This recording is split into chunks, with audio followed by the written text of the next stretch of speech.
Iran के नए और अब तक के रहस्यमय माने जा रहे सुप्रीम लीडर मुज्तबा खामेनेई ने आखिरकार अपनी चुप्पी तोड़ दी और उनके इस पहले बयान ने पूरी दुनिया में खलबली मचा दी।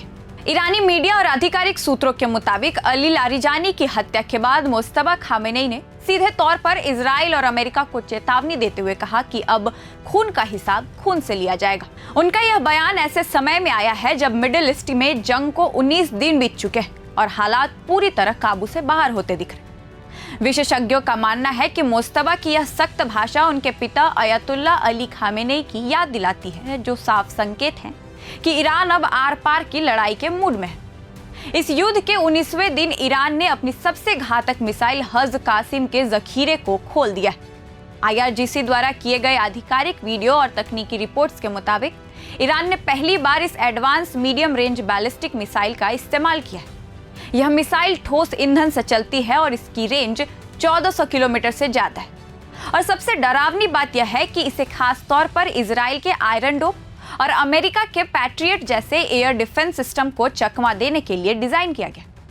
ईरानी मीडिया का दावा है कि उनके पास एक नहीं बल्कि हजारों लारिजानी तैयार है, जो शहादत के लिए कतार में खड़े हैं और वे इस जंग को फतह करके ही दम लेंगे।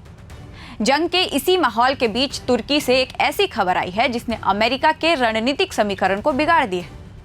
मिडिल ईस्ट इंस्टीट्यूट और गोल्टोल की रिपोर्ट के मुताबिक ट्रंप प्रशासन ने तुर्की से अनुरोध किया था कि वह अमेरिकी फाइटर जेट्स और ईंधन भरने वाले विमानों को अपनी जमीन पर उतरने की इजाजत दे। लेकिन नाटो के सदस्य होने के बावजूद तुर्की के राष्ट्रपति रेसेप तैयब एर्दोगान ने इस पर कोई जवाब नहीं दिया है।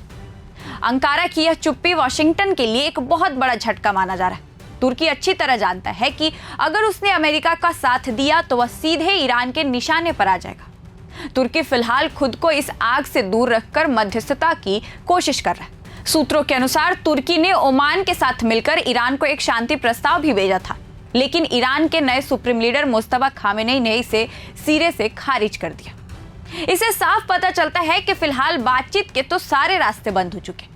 अमेरिका के लिए मुश्किलें इसलिए भी बढ़ गई है क्योंकि खाड़ी देशों और ईरान में उसके बेस लगातार ईरानी मिसाइलों की जद में है। हाल ही में इराक में एक अमेरिकी ईंधन विमान के क्रैश होने से उनकी लॉजिस्टिक क्षमता पर भी बुरा असर पड़ा है।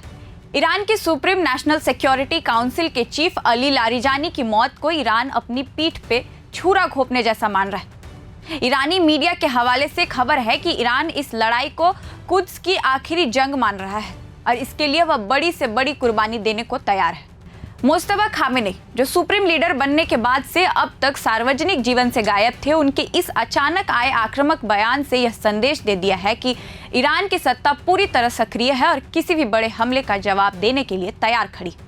अब स्थिति यह है कि मिडिल ईस्ट एक ऐसे मोड़ पर खड़ा है जहां से वापसी का तो कोई रास्ता नजर नहीं आ रहा। एक तरफ ईरान की हज कासिम मिसाइलों की लहर है तो दूसरी तरफ अमेरिका और इजराइल की घेराबंदी। तुर्की जैसे देशों का पीछे हटना यह बताता है कि संघर्ष अब सिर्फ दो देशों के बीच नहीं रहा बल्कि एक बड़े क्षेत्रीय युद्ध में तब्दील हो सकता है। अब सवाल यह नहीं है कि तनाव और कितना बढ़ेगा, बल्कि सवाल यह है कि अगला बड़ा और विनाशकारी कदम कौन उठाएगा। मुज्तबा खामेनेई के शब्दों ने साफ कर दिया है कि ईरान के शब्द अब बारूद बनकर बरसने वाले हैं। वैसे इस पर आपकी क्या राय है, हमें कमेंट बॉक्स में जरूर बताएं। फिलहाल इस वीडियो में इतना ही। मेरा नाम है रिया और आप देख रहे हैं प्रभात खबर। प्रभातखबर.com, विश्वास वही, रफ्तार नहीं।